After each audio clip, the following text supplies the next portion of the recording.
Good morning mga mamshi. Today's video po ay magluluto tayo ng ginataang tilapia. Ayan po siya. Ayan po yung ating mga panghalo. Start na po tayo mga mamshi. Una po natin ang ating, igisa po muna natin ating sibuyas.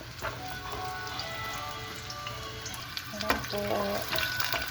Sunod po natin yung ating bawang. Sabay na po natin yung ating luya.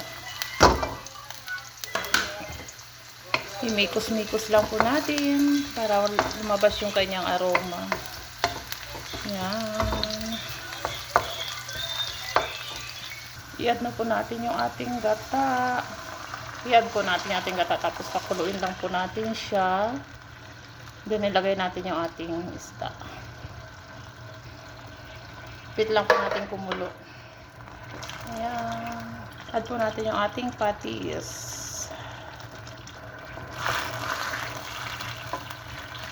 I-add na po natin yung ating isda. Ayan. Lagay na po natin. Oops.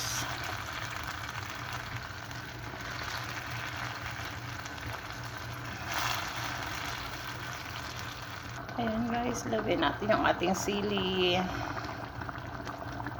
Sili pang paglasa. Takpan po muna natin.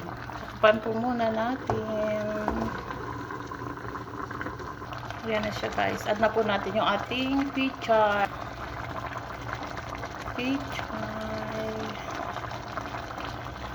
Sabay na natin ito. Pakuluan lang po natin ng ilang minuto. And then, okay na siya. Takpan po natin uli. Ayan. Wait lang natin ng ilang minuto guys. Then, ang ating ginataang tilapia. Aray. Oops. Naku, pati cellphone mahulog. Yan na po guys. Luto na siya. Tikman natin. Tikman po natin. Wow. Ang sarap niya ha. Yummy. Good. Thank you for watching guys. Bye bye. Subscribe please and likes. Thank you guys. God bless all.